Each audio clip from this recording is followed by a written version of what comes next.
It's the 5th of December. So far we've had 3 hoppy beers and 1 barrel-aged sour.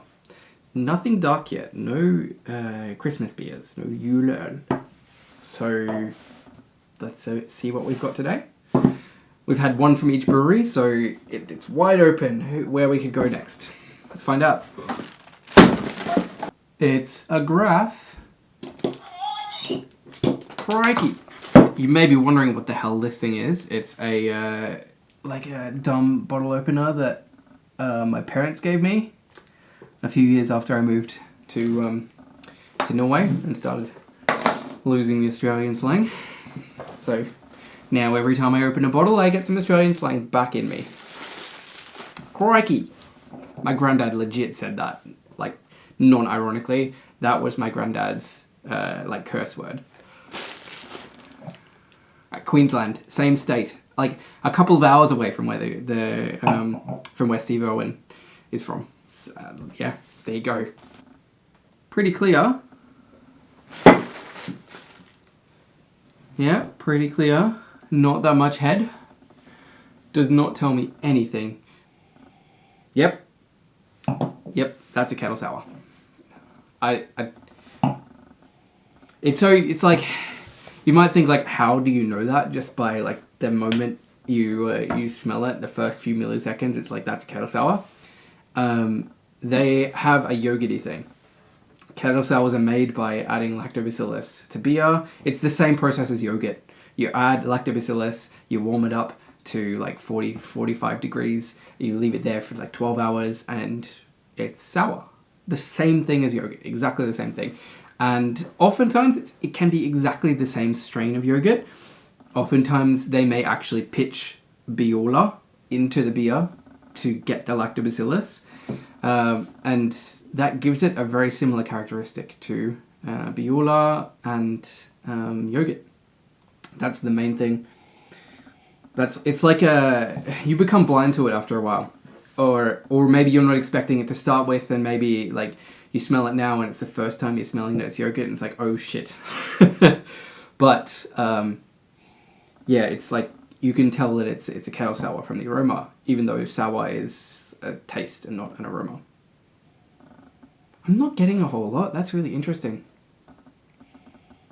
This could be like it could be one of the classic styles with no fruit additions. It could be like a gulsa, which is a salted kettle sour that has coriander. I think it's got coriander added to it. I could be wrong about that. Or it could be a Berliner Weisse, which is just a kettle soured wheat beer, like a modern classic interpretation of that style, which doesn't have any fruit added to it.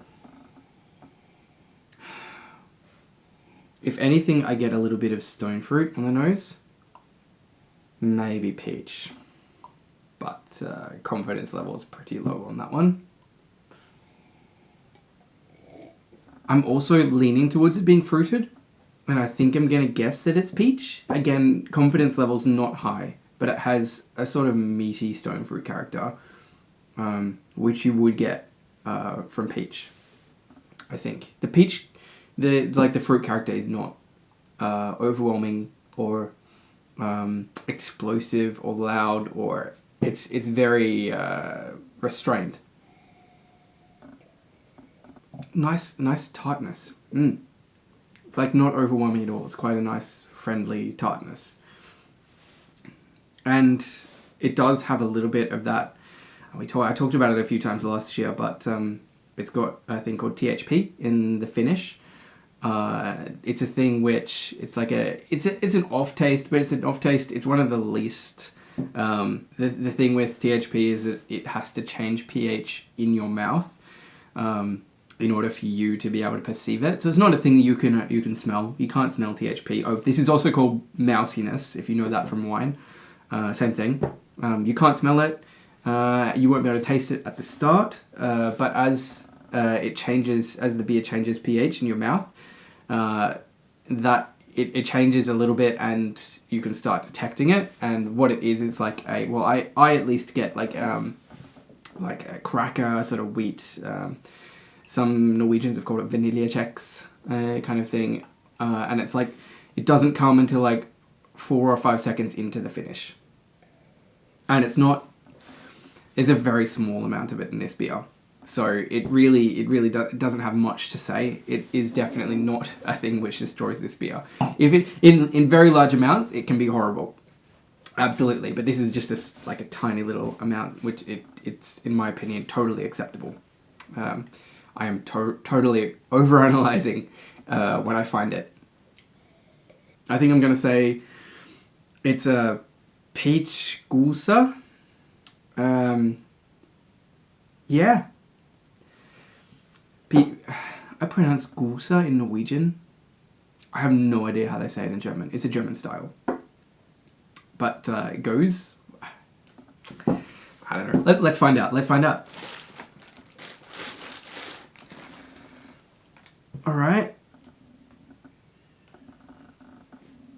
Christmas sour. Christmas sour. Let's find out all the ingredients that were in this. It's called Christmas, so it's got to have some fun stuff in it. Let's find out what the fun things were that I didn't pick up. Nope. So it's got... Okay. I was quite wrong. Start from the beginning. No peach.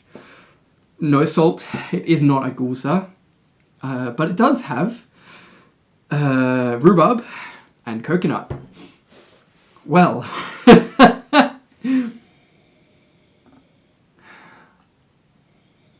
Oh, that is so subtle.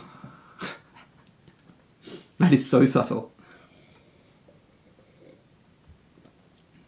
Yeah, it's like now that you say it.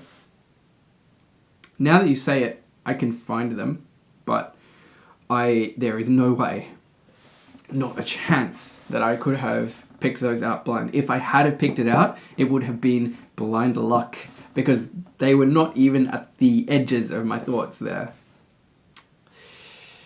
Rhubarb and coconut. Yeah.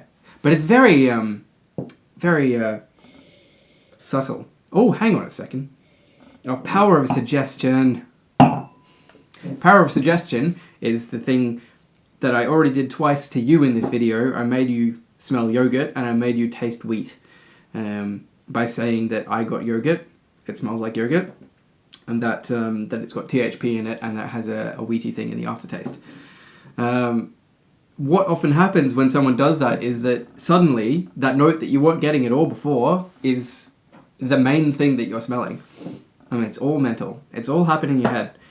Because you're smelling the same thing as you were before, of course. Now, I've read that it's got coconut in it, and wouldn't you know it, smells a lot like coconut to me. To the point where it's like, how did you not get that blind? But it's the same thing. It's the same thing I was smelling 5 minutes ago. And I just, when I was blind, my thoughts didn't even come close to coconut. So that's fun.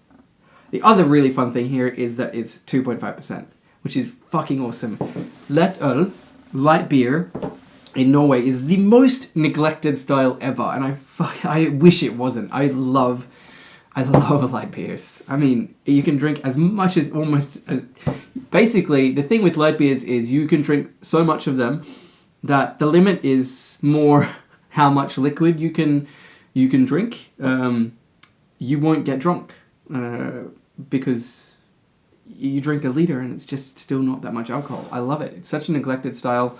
Salikot made a couple of really great ones back in May. I really hope we can see some more light beers. All right, an absolutely cracking lettøl, kettle sour lettøl today. Cheers, Graff, and I'll see you tomorrow.